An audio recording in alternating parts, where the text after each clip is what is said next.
द्वारिका की बात है। भगवान की समस्त पटरानियां जब भी अपने कार्यों से निवृत्त होती हैं तो सबके मन में इच्छा होती है कि हमको कुछ ठाकुर जी की लीला या चर्चा सुनाई जाए। चलते फिरते कभी देवकी मैया कोई चरित्र सुनाती हैं, कभी रोहिणी जी कोई चरित्र सुनाती हैं, लेकिन आधे अधूरे ही रह जाते हैं। तो एक दिन समस्त कृष्ण पटरानियों ने रोहिणी जी को बुला करके कहा, रोहिणी मैया ऐसी हैं बलराम जी की मैया। बहुत ध्यान से सुनिएगा। रोहिणी मैया का स्वरूप स्वभाव आपको इतना बड़ा सौभाग्य प्राप्त हुआ, ठाकुर जी की ब्रजलीला, मथुरा लीला और द्वारिका लीला, तीनों लीलाओं का संपूर्ण दर्शन करने का सौभाग्य यदि किसी को मिला है तो वो रोहिणी मैया को मिला है। संपूर्ण ब्रजलीला का दर्शन भी रोहिणी मैया ने किया, संपूर्ण मथुरा लीला का और द्वारिका लीला, सारी लीलाओं का दर्शन रोहिणी मैया ने किया है। तो भगवान की पत्नियों ने रोहिणी मैया से कहा, मां आप एक जगह बैठ करके धैर्य पूर्वक ठाकुर जी की संपूर्ण लीला हमको सुनाओ, ब्रज लीला सुनाओ।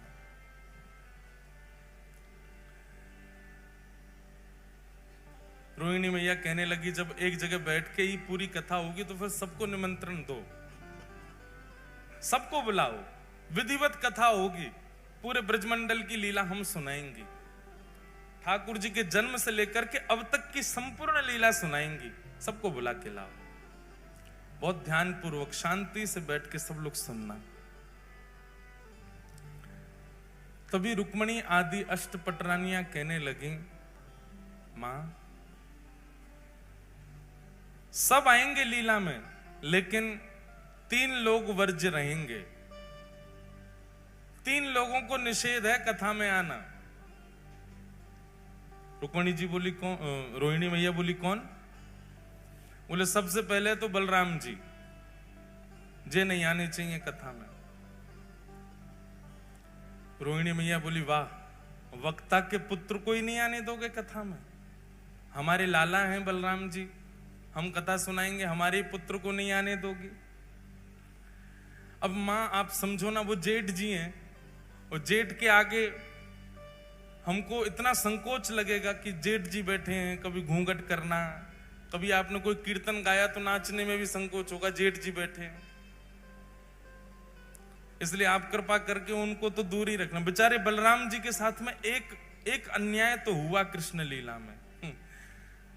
इसी कारण से जब रासलीला होती है तो रासलीला में हम गाते हैं, राधा नाचे कृष्ण नाचे, नाचे गोपी जन, मन मेरा बन गया सखीरी पावन वृंदावन।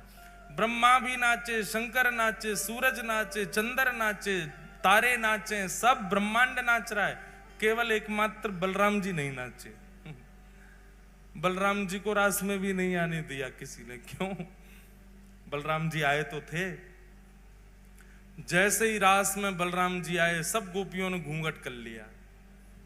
सब जेठ ही मानती हैं इनको, क्योंकि गोपियां भी सब कृष्ण को पति मानती हैं, ये बड़े भैया हैं, जेठ हो गए। जैसे ही गोपियों ने घूंघट किया, गोपियां सब खड़ी हो गई। अब ठाकुर जी हाथ पकड़े, नाचो। गोपियां कहें, जेठ जी खड़े, इनके आगे कैसे नाचो? तो ठाकुर जी बोले, दाऊ दादा, ये सब गोपियां नृत्य कर रही हैं, देखो गोपी बने शंकर जी भी घूम रहे हैं, गोपी बने ब्रह्मा जी भी हैं, सब गोपी हैं, आज आपको भी गोपी बन के आना पड़ेगा। दाऊ दादा बोले, मैं बनूंगा गोपी, मैं तो नहीं बनूं। तो बोले, अब यहां तो एक ही पुरुष है, मैं, बाकी सब तो गोपी हैं। आप अब संकोच हो रहा है, ठाकुर जी कैसे कहें कि बाहर चले जाओ।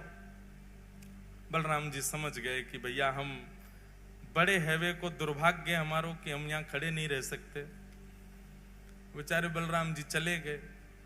आज भी स्थान है, गिरिराज जी की परिक्रमा अगर कच्ची वाली आपने लगाई हो, भीतर वाली, तो कच्ची परिक्रमा लगाओगे तो वहीं पर स्थान पड़ता है लुक लुक दाऊ जी।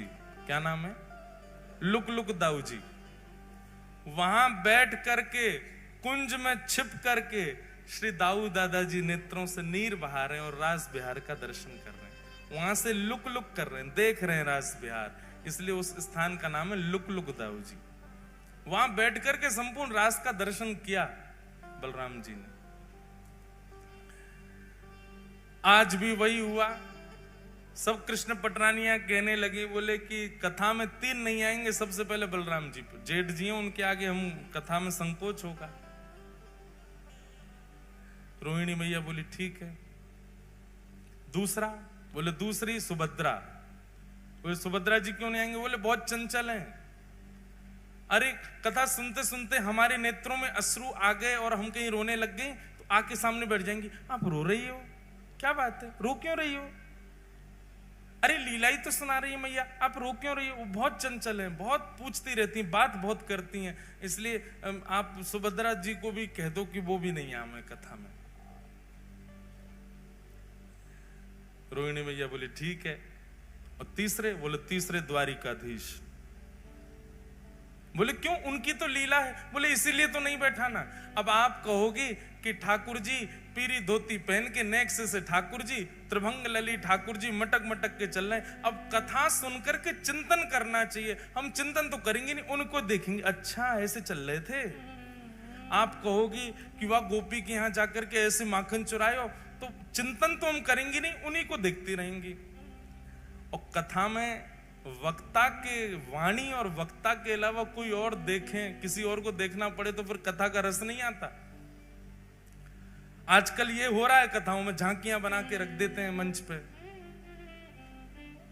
हम कोई विरोध नहीं कर रहे, पर कथा में नहीं होना चाहिए झांकी। कथा में झांकी कब आती है पता है? जब कथा में मन नहीं लगता तो झांकी बना बना के लाते हैं। चलो इससे तो मन लगे लोगों का, वो आकर्षण के लिए होता है, वो मनोरंजन के लिए होता है। कथा में तो वक्ता की वाणी सुनो, नेत्र बंद करके जो वो कह रहे हैं उसका चिंतन चित्त में करो। मन का मंथन होना चाहिए, मनोरंजन नहीं।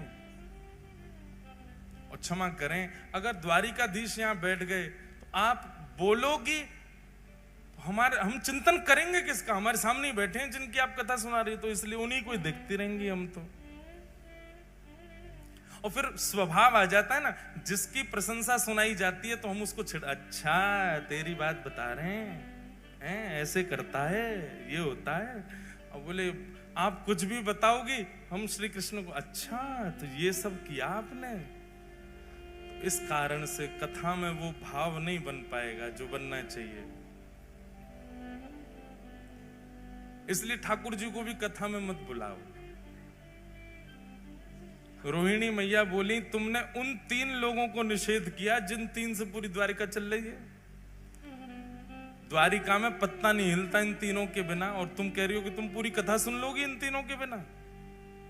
बहुत ध्यानपूर्वक सुनिएगा, उपचार कुछ सोचो, कुछ विचार करो कि ये 3 कैसे रुकेंगे कथा में आने से। तो भगवान की पत्नियों में सबसे ज्यादा बुद्धिमान है सत्यभामा। रुक्मणी जी तो बहुत सीधी हैं, रुक्मणी जी बहुत सहज है। रुक्मणी जी तो कह भी रही थी आने दो, कोई बात नहीं, पीछे बैठ जाएंगे तीनों। सत्यभामा ही अड़ी है, ना ना ना ना, तीनों नहीं आने चाहिए। सत्यभामा जी बोली एक उपाय है। बोले क्या? बोले इन तीनों को एक खेल में व्यस्त करा देते हैं, एक खेल खेलते रहेंगे, उसी में व्यस्त रहेंगे, इतनी देर हम कथा सुनते रहेंगे। बहुत दिन हो गए, अब ये बड़े हो गए तीनों, इन तीनों को इनका बचपन याद कराया जाए। रोहिणी मैया बोली वो कैसे होगा? बोले जिस दिन ये तीनों संग बैठे होंगे हम उनके सामने चौसर खेलेंगे। चौसर बहुत प्रिय है तीनों को, और चौसर भी गलत सलत खेलेंगे, तो हमको सही करने के लिए वो तीनों बैठ जाएंगे, और तीनों जैसे बैठेंगे चौसर खेलते खेलते उसी में व्यस्त हो जाएंगे, और हम यहां आकर के कथा सुनने लग जाएंगे। रोहिणी मैया बोली ठीक है, तुम्हारी तरकीब अच्छी है, लगाओ। वही हुआ। एक दिन सत्यभामा, जामवती, रुक्मणी जी, कालिंदी, सारी सब बैठी हैं, और सब बैठ करके चौसर खेल रही हैं। और चौसर खेलते खेलते अब जोर जोर से हंसने की आवाज आई, तो सुभद्रा जी ने तुरंत देखा। बोले हो क्या रहा है? देखा तो भाभियां सब खेल रही हैं। आकर के सुभद्रा जी जब देखने लगी तो देख के बोली ये तो गलत खेल रही हैं, ऐसे थोड़ी खेला जाता है, रुको मैं भैया को बुला के लाती हूं, मैं दिखाती हूं कैसे खेलते हैं, हम तीनों तो निपुण हैं। और तुरंत कृष्ण बलराम को लेकर के सुभद्रा जी आई और चौसर की सेज पर बैठ गई और वहां चौसर खेल खेल के दिखाने लगी। तीन पक्ष बट गए, कुछ बलराम जी के, कुछ ठाकुर जी के, कुछ सुभद्रा जी के, सब पत्नियां बट गईं।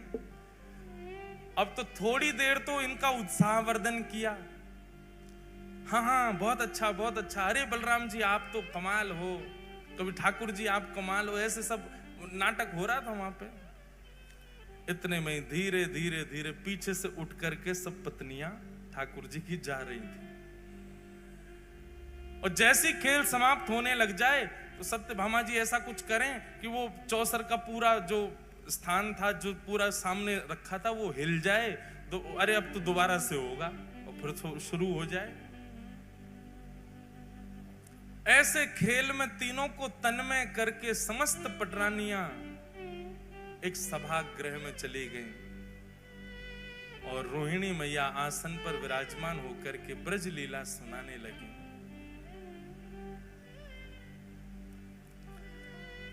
यहां पर चौसर में जीत गई कौन? सुभद्रा जी। अब सुभद्रा जी जैसे ही जीती, जीत करके उन्होंने कहा देखो भाभी जी जीत गई, देखी तो वहां कोई भी नहीं, सबरी चली गई।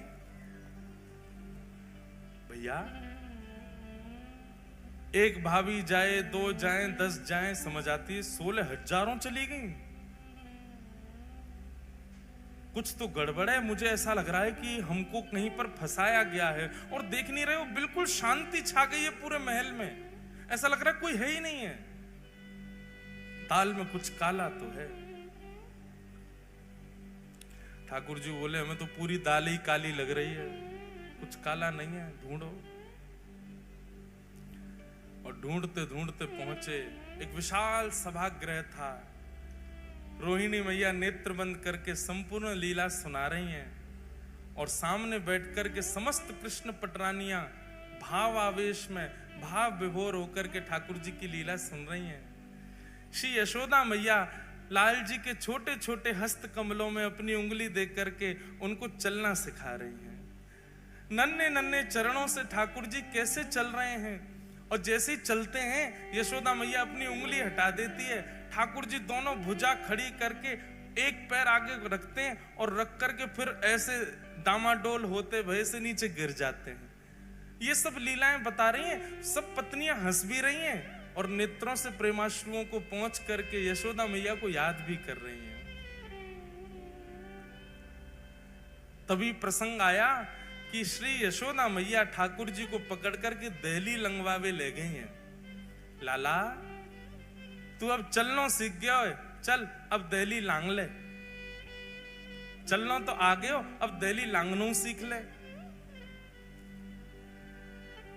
लाल जी दहली पे चढ़ तो गए हैं, लेकिन पल्लंग को गहराई इतनी ज्यादा है कि ठाकुर जी नीचे उतर नहीं पा रहे हैं और अपने पाम के अंगूठासों बार बार नीचे देख रहे हैं कि जमीन आई कि नहीं, अब मैं उतरूं कि नहीं। और जैसे ही नीचे पाम करें जमीन गहरी है, सो ठाकुर जी जोर जोर से रो रहे हैं। यशोदा मैया कह रही है अरे लाला तू काहे को रो रहा है? सो तुतला के ठाकुर जी कह रहे मैया जे दहली ना, जे दहली मुंह को मार है, जे दहली ऊंची है गई है, या तो कह दे ये नीची है जाए। ऐसी मधुर लीलाएं श्री रोहिणी मैया यशोदा मैया की और ठाकुर जी की बाल लीला की सुना रही हैं। सब नेत्र बंद करके भाव में कथा श्रवण कर रहे हैं। और तभी उस सभा के द्वार पर तीनों का आगमन हुआ। बलराम जी, बाल कृष्ण और सुभद्रा। बलराम जी, द्वारिकाधीश, सुभद्रा तीनों आए और तीनों ने आकर के जैसे चुपचाप देखा कि कथा चल रही है, मधुर लीला सुना रहे हैं, ठाकुर जी ने दोनों से कहा चुपचाप पीछे चल करके बैठे, ये हमसे छुप करके कथा कही जा रही है ताकि हम ना सुन लें, चलो पीछे बैठ के सुनेंगे। और ठाकुर जी बिल्कुल सहमे से गए और सबसे पीछे जाकर के बैठ गए तीनों। बीच में सुभद्रा जी बैठी हैं, एक तरफ बलराम जी, दूसरी तरफ ठाकुर जी, और बैठ कर के मधुर वह रस चर्चा सुनने लगे। सुनते सुनते सुनते यशोदा मैया के प्रसंगों को, ब्रजवासियों के प्रसंगों को, श्री ठाकुर जी प्रेम की अवस्था में प्रवेश करने लगे। प्रेम जब प्रकट होता है ना बंधुओं, बहुत ध्यानपूर्वक सुनिएगा, प्रेम जब प्रारंभ होता है तो प्रारंभ में विपरीत अवस्था भी अच्छी लगती है। प्रेम जब प्रारंभ होता है तो प्रेमी को रात में निद्रा भी ना मिले तो भी अच्छा लगता है, भोजन ना मिले तो भी अच्छा लगता है, पानी ना मिले तो भी अच्छा लगता है, अनुकूल वातावरण का कमरा ना मिले, बिना एसी का कमरा मिल जाए तो भी अच्छा लगता है, बस प्रेमी संग होना चाहिए। प्रेम की प्रथम अवस्था है। प्रेम की द्वितीय अवस्था जब प्रारंभ होती है तो प्रेमी की परीक्षाएं शुरू होती हैं। फिर जो प्रेमी है वो इस अवस्था में आ जाता है कि वो अपने प्रेम को तो मान चुका है कि मैं इससे बहुत प्रेम करता हूं, वो सामने वाला मुझसे प्रेम करता है कि नहीं, उसकी परीक्षाएं लेना प्रारंभ करता है। फिर वो ऐसा कुछ करता है कि जिससे पता चले कि ये मुझसे प्रेम करता है कि नहीं। तीसरी अवस्था में रूठना, मनाना, मान लीला प्रारंभ हो जाती है। चौथी अवस्था में स्वीकारीकरण और विश्वास आ जाता है। पांचवी अवस्था में प्रेम अब पुष्टता की ओर बढ़ता है तो दोनों में वियोग की भावना, संयोग वियोग, कभी राजी कभी रूठ गए, कभी राजी कभी रूठ, संयोग वियोगात्मक भाव रहता है। छठवीं अवस्था में प्रेम विरह प्रदान करता है। कोई भी एक थोड़ा दूर हो जाएगा। अगर प्रेम सच्चा होगा तो विरह प्रारंभ होगा। प्रेम केवल बहाना रहा होगा या केवल आसक्ति रही होगी तो उस विरह से किसी को भी फर्क नहीं पड़ेगा। छठवीं अवस्था का प्रेम प्रारंभ होते ही अगर प्रेम सच्चा है तो विरह आएगा। सातवीं अवस्था में व्याकुलता आ जाएगी। अब पहले तो अच्छा लग रहा था इसलिए भोजन भी मन नहीं होता था, सोने का मन नहीं होता था, पर अब व्याकुलता इतनी बढ़ गई है, व्याकुलता के कारण भोजन नहीं प्रिय लगता, निद्रा नहीं प्रिय लगती। प्रेम की आठवीं अवस्था ये हो जाती है कि चिंतन करते करते करते करते प्रेमी का जित देखूं उतित श्याममयी है, जिसको देखते हैं उसमें प्रेमी दिखने लग जाता है। इसकी चाल मेरे प्रेमी जैसी है, इसका मुख मेरे प्रेमी जैसा है, वो हंसता था तो ऐसे ही हंसता था, वो बैठता था तो ऐसे ही बैठता था, वो बोलता था तो ऐसे ही बोलता था। प्रेम की नौवीं अवस्था जब आ जाती है तो प्रेम प्रगाढ़ और वियोग की चरम स्थिति आ जाती है। तब व्यक्ति जड़ और चेतन का भी भ्रांति नहीं रख पाता, जड़ से भी पूछने लग जाता है, जड़ से भी चर्चा करने लग जाता है, जैसी गोपियों की हो गई थी। भगवान के वियोग में वृक्षों से पूछ रही हैं, तुमने श्याम सुंदर को देखा? तुलसी से पूछ रही हैं, अरे तेरे बिना तो वो भोजन ही नहीं करते, तूने उनको देखा? मयूर से पूछती हैं, तुमने उनको देखा? तुझे तो सिर पे धारण करते हैं। प्रेम की नौवीं अवस्था आ जाती है और प्रेम की जब 10वीं अवस्था प्रारंभ होती है तो प्रेमी अपने प्रेमी का चिंतन करते करते करते करते करते करते प्रेम विगलित होने लग जाता है। जैसे एक मोमबत्ती में अग्नि प्रज्वलित करने पर वो पिघलने लग जाती है, ऐसे प्रेमी के सर्वांगीण अंग पिघलने लग जाते हैं। बहुत ध्यानपूर्वक सुनिए, कोई चर्चा मत कीजिए, हमारी प्रार्थना है। ठाकुर जी ने जब कथा में बैठना और श्रवण करना प्रारंभ किया तो ब्रजवासियों की याद आने लगी, अपनी लीला सुन के मुस्कुराने लगे, अच्छा सा लगने लगा। फिर विपरीत अवस्था भी अच्छी लगने लगी। धीरे धीरे धीरे कथा आगे बढ़ने लगी। ठाकुर जी उन अवस्थाओं को पार करते गए। पार करते करते 6वीं 7वीं अवस्था में आकर के ठाकुर जी अपना हृदय पकड़ करके सहलाने लगे, ब्रजवासियों की याद आने लगी। 7वीं 8वीं अवस्था आते ही श्री ठाकुर जी के नेत्रों से अश्रुबिंदु गिरने लगे। सभागृह में दिखने वाली ब्रज जैसी कोई भी वस्तु उसको ठाकुर जी जा जा करके अपने हृदय से लगाने लगे। मेरी मैया कहां है, मेरे बाबा कहां है, मधुमंगल श्रीदामा सब कहां है, इस प्रकार ठाकुर जी ढूंढने लगे। अपनी पटरानियों में ही किसी के रूप को देख करके कहते हैं श्रीदामा ऐसो ही लगे, मेरो मधुमंगल ऐसो ही दिखे, रोहिणी मैया को देख के यशोदा मैया ऐसी लगे, बलराम जी को देख के कहते हैं दाऊ दादा हमारे नंद बाबा ऐसे ही लगे। ठाकुर जी की ऐसी अवस्था प्रकट हो गई।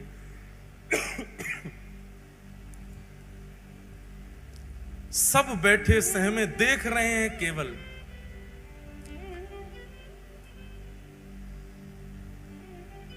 जैसे ही विरह की प्रेम की 10वीं अवस्था प्रारंभ हुई, सुभद्रा जी गईं, दौड़ करके ठाकुर जी को एक जगह स्थान पर लाकर के बैठाया, संभालने लगी। पर रोहिणी मैया तो भावावेश में आकर के कथा कहती जा रही हैं। सुनते सुनते सुनते प्रेम की 10वीं अवस्था में जैसे ही प्रवेश किया, ठाकुर जी की भुजाएं खड़ी हो गईं, बलराम जी की भुजाएं खड़ी हो गई, मानो आवाहन कर रहे हो, अरे भैया कोई जाओ, जाके ब्रजवासिन को लाके हमारे हृदय से लगा दो। 10वीं अवस्था प्रारंभ होते ही श्री ठाकुर जी का श्री अंग पिघलने लगा। नेत्र पिघल गए, नासिका पिघल गई, कान पिघल गए, मुखमंडल पिघलने लगा, हस्तकमल पिघलने लगे, चरण पिघल गए, उदर पिघल गया, सर्वांगीण श्री अंग पिघलने लगा श्री ठाकुर जी का। प्रेम अपनी स्थिति में होता है तो नेत्रों से आंसू निकलते हैं, पर प्रेम जब चरम स्थिति में जाता है तो व्यक्ति की चरम भी पिघलने लग जाती है। हम संसारी मानव पांचवी श्रेणी से ऊपर नहीं जा सकते प्रेम की में, क्योंकि हमारा प्रेम इतना है ही नहीं। उससे ऊपर की स्थिति में जाते ही सबको अपना स्वार्थ दिखने लग जाता है। हम कभी 10वीं अवस्था, 9वीं अवस्था, 7वीं अवस्था में नहीं जा सकते। हमारी स्थिति केवल 5वीं अवस्था तक है। जैसे वियोग प्रारंभ होता है, वियोग आते ही हमको अपना स्वार्थ दिखता है, और स्वार्थ दिखते ही हम अपने प्रेमी का त्याग कर देते हैं। उससे मिलने वाले विरह को हम सह नहीं पाते।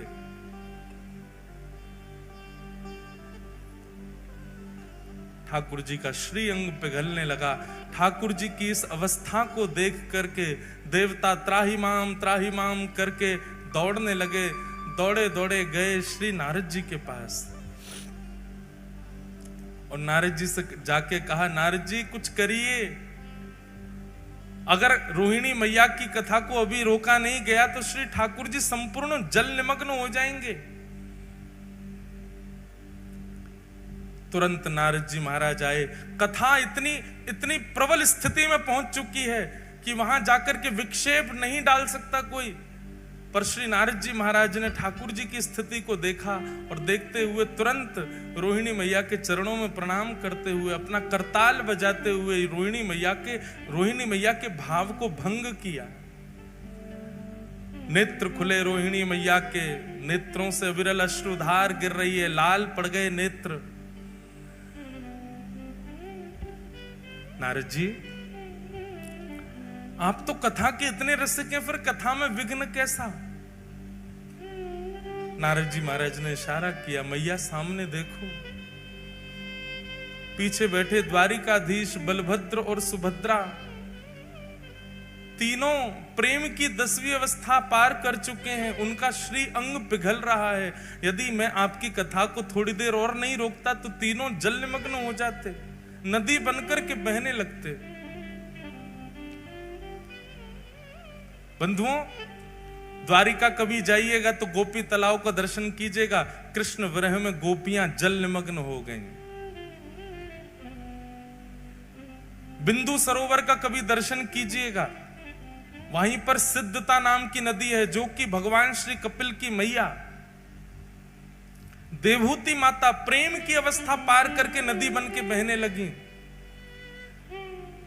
कालिंदी प्रेम की अवस्था पार करके नदी बन के यमुना जी बन गई।